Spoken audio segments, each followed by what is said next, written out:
위원님, 내일부터 좀 쉬잖아요. 오늘 시장 좀 어떻게 봐야 될까요? 일단 뭐 계속 박스권 이제 관망세가 좀 맞는 것 같아요. 다만 이제 종목들의 흐름은 좀 순환매가 좀 나옵니다. 지수가 급락이 나오지 않다 보니까 어제 말씀드렸던 이제 그저께 말씀드렸던 은행주와 그다음에 증권주가 순환매를 계속 이루고 있는 모양을 보여주고 있고 어제는 은행주가 좀 강했는데 오늘은 은행주보다는 증권주가 확실히 좀 강하죠. 시장의 순환매에 맞춰서 여러분들한테 뭐 삼성증권이라는 그 증권주라는 종목을 어제는 공략할 수 있다라고 얘기했던 것도 사실은 시장의 순환매를 노려서 정확하게 맥을 짚었다는 부분들인데 근데 시장이 이제 연휴로 들어가다 보니까 그렇게 뭐 녹록하지는 않아요. 자, 어제 미국 시장 얘기인데요. 어제 미국 시장 같은 경우는 어제 장중에서는 우리나라 시장 진행될 때에서는 나스닥 선물이 굉장히 강했습니다. 그리고 시장이 열릴 때도 강했었는데 강하게 올라가다가 결국은 이제 흔들림이 좀 나오는 흐름들이 보여줬는데 나스닥은 1% 조금 넘게 빠졌고 나머지들도 이제 약하게 좀 마무리가 원래 1%대 강세를 보여줬다 빠졌기 때문에 고점 대비는 뭐 1, 2% 정도 흔들렸다고 볼 수가 있는 거죠. 자, 어제 미국 시장 흐름을 좀 살펴보면서 다른 해외 시장들도 한번 같이 체크를 한번 해보도록 하겠습니다. 자, 일단 미국 시장인데요. 완벽하게 그냥 강하게 올라가려고 했었으면 어제서도 장대 양봉으로 만들어줬었어야 되는 거예요. 이렇게 강하게 만들어지면서 26,000원 가고 그리고 이런 힘을 보였을 때에서 계속 가겠다라고 그런 걸 보여줬다면 우리나라 시장에서도 여러분들한테 지난주 계속 현금화 내지는 관망 아니고 주식을 강력하게 살 수 있는 뭔가의 이제 그 비빌 언덕이라 되나 하여튼 뭔가 핑계를 좀 대면서 미국 시장이 강하면 거기에 따라서 가면 되는데 미국 시장도 지금 강하다라고 얘기할 수가 없는 거고요. 그래서 호재는 기대감이죠.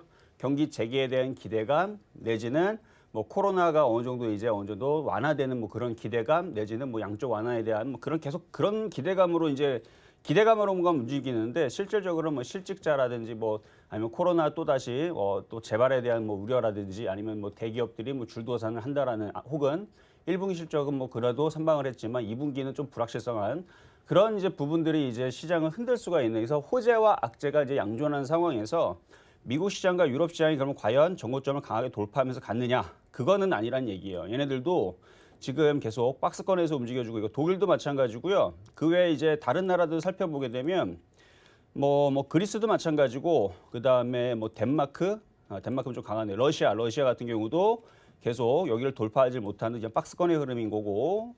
그리고 뭐 스웨덴, 스위스도 마찬가지. 스웨덴도 그렇고 스페인도 마찬가지고.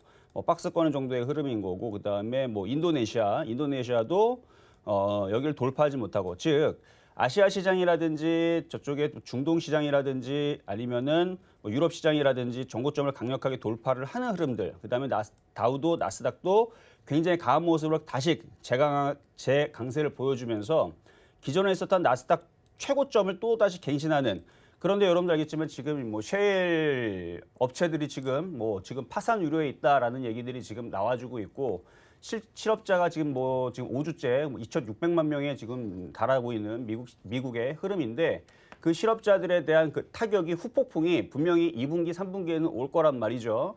그리고 지금 뭐 셰일 업체들도 지금 죄다 지금 상황이 안 좋은 상황에서 과연 그럼 우리나라 시장도 미국 시장의 강세를 보여주면서 계속 갈 것이냐라는 부분에 아직은 물음표란 얘기입니다. 물론 돈의 힘으로 밀어 올릴 수는 있어요. 근데 밀어 올려도 정도 것이지 어느 정도 올라가게 되면 분명히 다시 조정을 받을 겁니다. 그래서 오늘에 대한 전략은 매매예요, 매매. 그래서 굉장히 짧게 잡고 그래서 시장에 지금 연휴를 앞둔 지금 눈치 보기 장세이기 때문에 여기에서는 여러분들이 베팅을 강하게 해서 끌고 가기보다는 아직 안 움직였던 종목들. 그래서 그저께에서는 여러분들한테 은행주, BNK 금융지주를 얘기했다면 어제에서는 이제 삼성증권, 증권주를 얘기를 했고 증권주도 이제 어느 정도 올라왔죠. 그러면 3에서 5% 정도 수익이 나오면 챙기고 나서 연휴가 끝나고 나서 5월 4일 날 확인을 하고 들어가든가 아니면 미국 시장이 만약에 빠져 있으면 그때에서는 좀 관망을 해서 더 빠지면 싸게. 그래서 제일 좋은 전략은 종목들이 싸게 내려오면 사는 전략인데 어쨌든 간에 오늘 밤과 내일에서 이제 ECB 회의 결과가 어느 정도 발표가 될 것도 있고요. 그다음에 FOMC도 마찬가지 무슨 발표를 하는지 그리고 연준에서도 무슨 발표를 하는지를 조금 더 두고 보면서 좀 관망적인 내지는 매매를 하더라도 좀 짧게 끊어가는 그런 전략이 지금은 좋지 않나라는 말씀을 드리면서 시작해 보도록 하겠습니다.